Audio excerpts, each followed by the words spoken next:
Welcome back.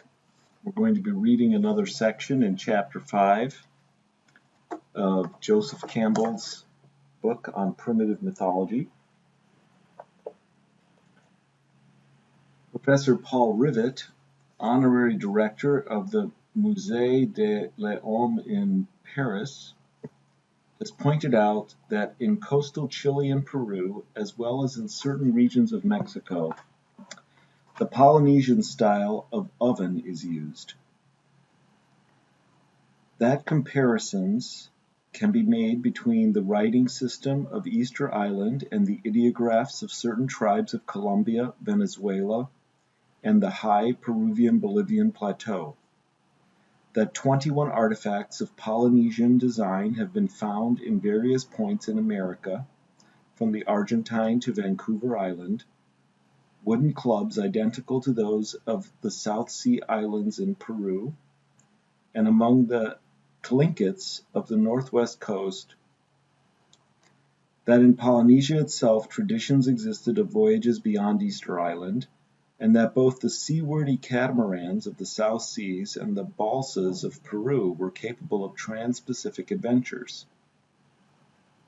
Furthermore, that in Peru there were traditions of expeditions to the west, one indeed of 400 boats and 20,000 men, sent by one of the last of the Incas of Peru, Tupac Inca Yupanqui, which returned after 9 months or a year with black prisoners and a brass or copper throne.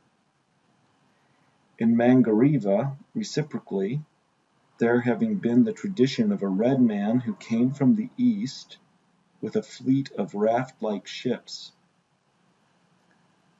The Kon-Tiki expedition of Thor Heyerdahl in the summer of 1947 from Peru to the Tuatmotos on a Peruvian balsa raft made evident as vividly as anyone could have desired the possibility of voyages of this kind. Would it after all have been surprising, asked Monsieur Rivet, after a consideration of all these matters, if the Polynesians, the most prodigious navigators on earth, had pursued their travels as far as the shores of America? Perfectly familiar with currents and winds, able to steer a course by the stars, they sailed at night and regularly made trips of 2,000 miles, sometimes even 4,200 miles, without putting ashore.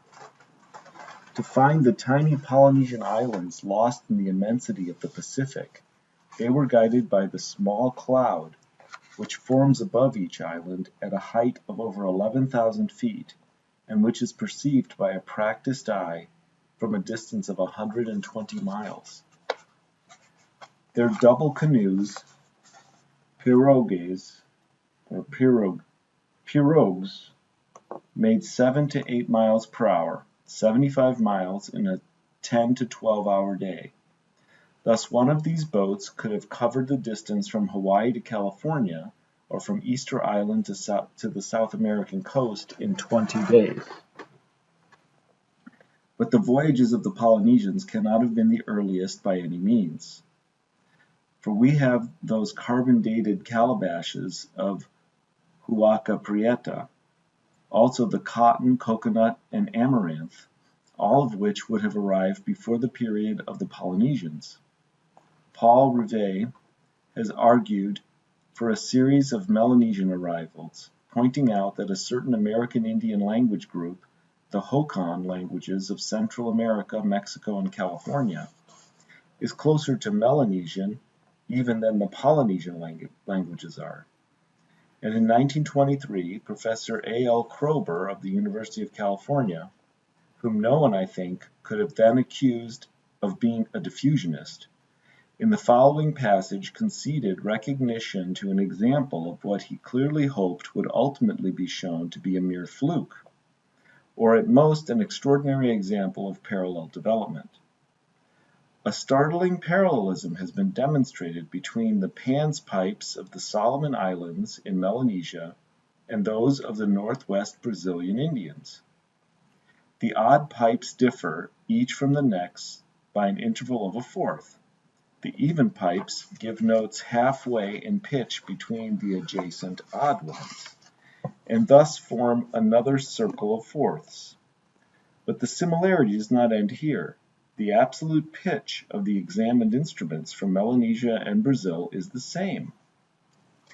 Thus, the vibration rates in successive pipes are 557 and 560.5, 651 and 651, 759 and 749, 880 and 879. This is so close a coincidence as to seem at first sight beyond the bounds of accidental convergence. The data have in fact been offered and in some quarters accepted as evidence of a historical connection between the Western Pacific and South America. Yet the connection would have had to be ancient, since no memory of it remains, nor is it supported by resemblances in race, speech, nor anything obvious in culture. The instruments are perishable. Primitive people working by rule of thumb would be unable to produce an instrument of given absolute pitch except by matching it against another, and perhaps not then. Moreover, it is not known that absolute pitch is of the least concern to them. It is therefore incredible that this correspondence rests on any ancient diffusion. There must be an error in the record somewhere, or the one accident in a million has happened in the particular instruments examined. The identity of scale or intervals, however, remains and may be a true case of parallelism. Only, as usual, it boils down to a rather simple matter. The circles of fourths evidently originate in the practice in both regions of overblowing the pipes. This produces overtones, of which the second, the third partial tone, is the fifth above the octave of the fundamental, so that successive notes in either the odd or even series of pipes would, on the octave being disallowed, differ by fourths. The basis of the resemblance, then, is a physical law of sound. The cultural similarity shrinks to the facts of pipes in series, the use of overblown tones, and the intercalating odd-even series. Even these resemblances are striking and more specific than many cited cases of parallelism. In fact, were they supported by enough resemblances in other aspects of culture, they would go far to compel belief in actual connections between Melanesia and Brazil. Actually, of course, a multitude of resemblances exist. The use of the blowgun with poisoned arrows, the chewing of lime mixed with a narcotic, a certain technique of weaving, known as ikat weaving, the pounding of bark cloth, tapa, the head hunt with its ceremonial preservation of the taken head, the men's secret society with its contrived spooks and devices for intimidating the women, the dwelling of whole communities in a single house, an architecture on piles, cat's cradle games, string labyrinth figures, comprising many transformations, each with a name, certain types of fish weir and animal trap, as well as a particular way of catching sea turtles by skewering a line through the tail of a sucker fish and allowing it then to swim out and attach itself to the bottom of a turtle. Slit log drums and a considerable battery of characteristic musical instruments, nude female figurines, guess who, etc., etc., ad infinitum, not to mention again the bottle gourd, the coconut, the amaranth, and the weaving of an Asiatic cotton. Professor Robert Heine Geldern has proposed a well-articulated, precisely documented theory, based on the concept of a prehistoric circum-Pacific culture zone, represented by an art style probably native to Eastern Asia and perhaps dating from as early as the 3rd millennium BC. Its characteristic sculptural form is well typified in the totem poles of the American Northwest coast. Combinations of heraldic, genealogical, or mythological human and animal figures arranged in vertical series.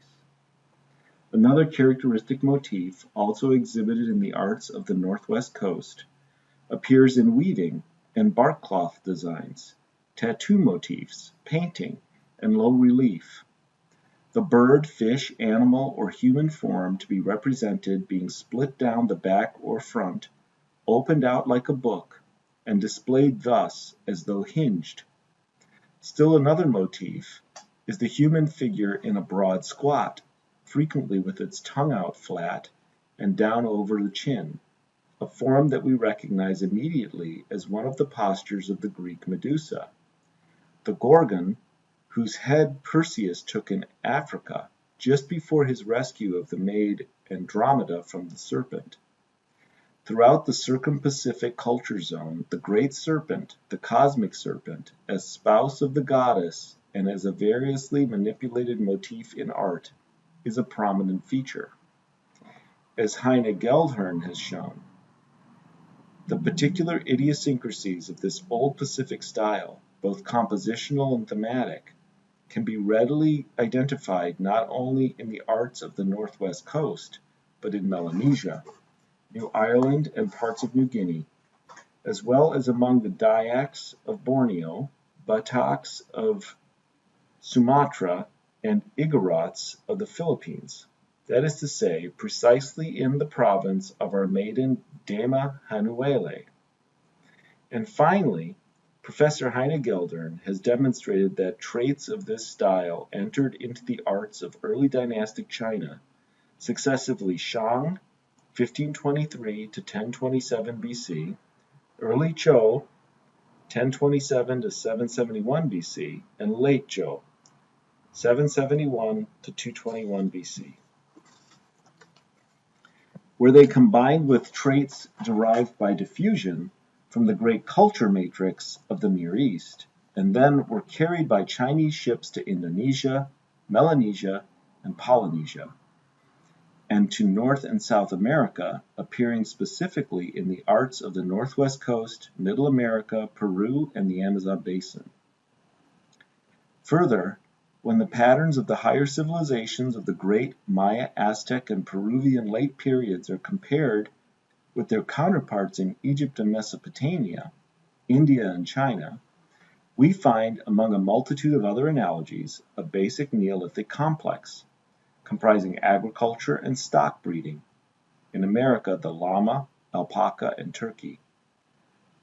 Matting, basketry, painted pottery, both coarse and fine, loom weaving with elegant patterns using both wool and an Asiatic cotton, metallurgy in gold, silver, tin, platinum, and smelted copper, with alloys of copper tin, copper lead, copper arsenic, copper silver, and gold silver, employing the Sierre Perdue method for the casting of sculptured figures, and fashioning, among other products, golden bells.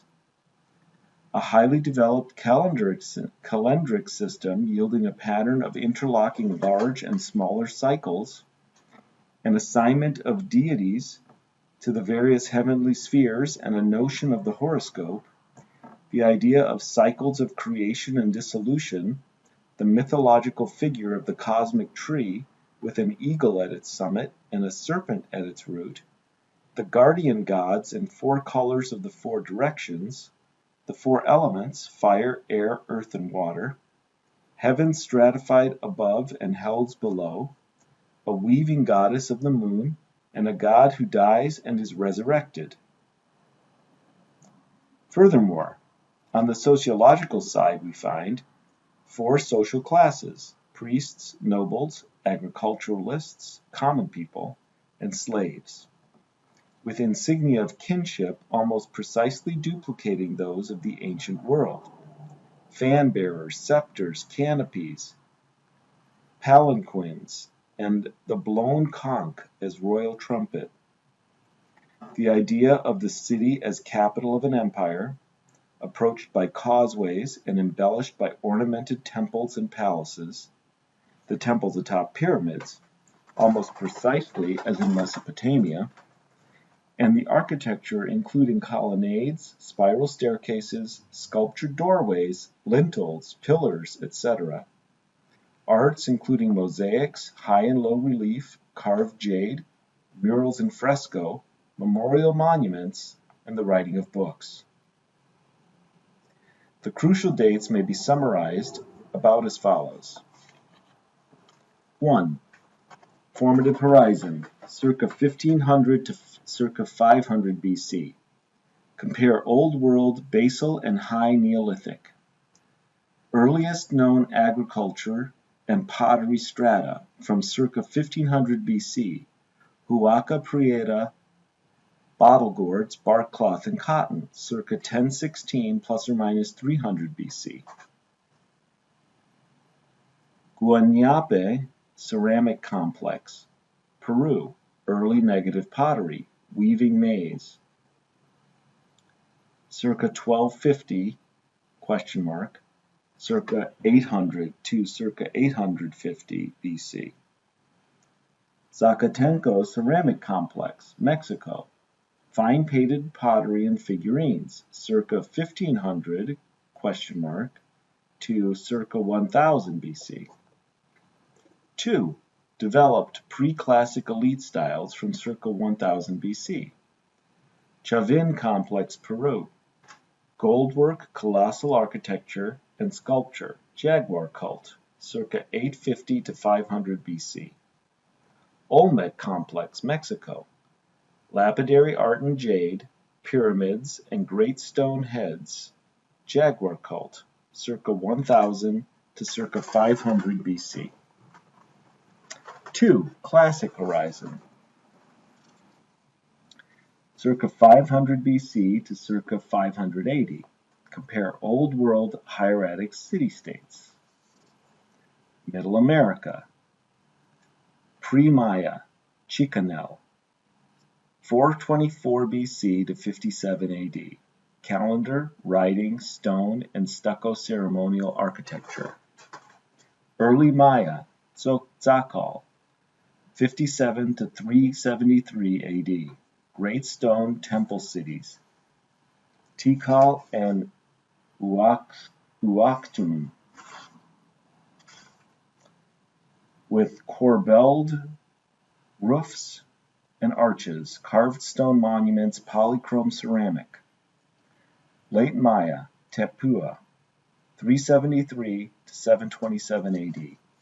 Many new temple cities. Climaxing circa 530 AD. Superlative sculptural achievements. Diffusion of influence, but then decline. Abandonment of many cities, reason unknown. Florescence also of Tajín, Gulf Coast, and Ulua, Honduras styles. Peru, Saladar, Gallinazo, circa 500 to circa 300 BC. Fine ceramic, brick pyramids, domesticated llamas, developed weaving and metallurgy. Moche, Nazca, and early Tiahuanaco, circa 300 BC to circa 500 AD. Richly developed agriculture with many crops, maize, beans, peanuts, potatoes, sweet potatoes, chili peppers, manioc, pumpkins, bottle gourds, cotton cocoa, quinoa, etc. Irrigation works, enormous temple pyramids of brick, murals. A hieratically organized society, dwellings of brick or stone, exquisite pottery, metalwork in gold, gold alloys, and copper, metal in coastal north, Moche, tapestry south, Nazca, stone in highlands. 3. Historic horizon, circa 500 to 1521/1533 AD. Middle America, League of Mayapan, 727 to 934 AD. Advent of a new people from the southwest, introduction of a new religion, new customs, and new architecture, including numerous motifs suggesting a fresh influence from Southeast Asia. Revival of older cities, Chichen Itza, and founding of new, Mayapan, Uxmal. The period closing with a devastating war between Chichen Itza and Mayapan. Toltec, Mixtec, 908 to 1168, circa 1150 to 1350 AD. Mixocoatl, a barbarian from the north, founds the Toltec Empire, his son being the fabulous Quetzalcoatl, whose age was the golden age of Tula, when the cotton grew naturally in all colors. Tula was destroyed 1168 AD. The empire dissolved, and the lead passed for 2 centuries to the Mixtecs of coastal Oaxaca. Aztec, circa 1337 to 1521 AD. The final empire of native Mexico, conquered by Cortes, 1521. Peru, late Tiahuanaco, circa 500 to 1000 AD. Expansion of the highland, Tiahuanaco, influence over the coastal areas, Moche, Nazca. Enormous megalithic monuments, elegant gold, silver, and copper crafts, gilding, casting, annealing, silver plating, superb pottery, polychrome ware in Nazca area, 3-dimensional figures in north, textiles of wool and cotton, tapestries and stone carving. Chimu, circa 1000 to 1440 AD. A period of wars and fortified refuge places, alliances and coalitions, new kingdoms and new cities, the city builder period, flowering of the great Chimu metropolis, Chan Chan, near present Trujillo, 8 square miles of walls, streets, reservoirs, and pyramids of brick, efficient but uninventive industrial arts and crafts. Inca, circa 1440 to 1533 AD, the final empire of native Peru, conquered by Pizarro, 1533. The summary is necessarily rough, for the datings are not yet firm and the authorities differ considerably. The classic horizon here is placed very much later, obviously, than the comparable developments even in China, where, in contrast to Mesopotamia, 3200 BC, Egypt, 2800 BC, Crete and India, 2600 BC, the high cultural style with writing, the calendar, and the hieratic heavenly order of the state did not appear until circa 1523 BC. The powerful Han Empire was in full career from 202 BC to 220 AD. The Dongsun of northeastern Indochina were masters of the southern seas from circa 333 BC to circa 50 AD, and were the merchant mariners of southeast India, Java, Sumatra, and Cambodia, from perhaps the earliest 7th century to the close of the 12th century AD. Not only are the characteristic elements of the Middle American classic horizon characteristic also of Asia, step pyramids,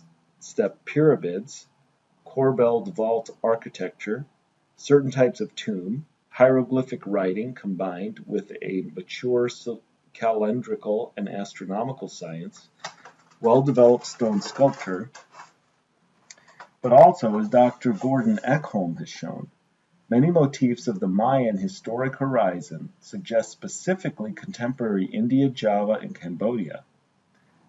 For example, the trefoil arch, tiger throne, lotus staff, and lotus throne, conch shell associated with plants, cross and sacred tree, often with a monster mask in the center and a bird in the upper branches. Serpent columns and balustrades, seated lions and tigers, copper bells. And are we still to suppose that America remained inviolate?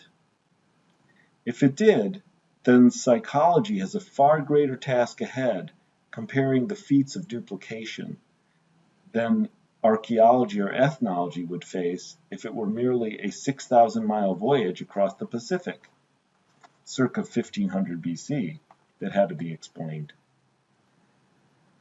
Could such feats of duplication take place, guided only by the parallel structure of men's minds and bodies? Asked Professor Gordon R. Wiley. Or was the cultural germ transplanted across the oceans? One well may wonder. So that ends section 5 of chapter 5. Thanks for joining me today. Next time we will begin section 6. Hope you enjoyed it and have a good day.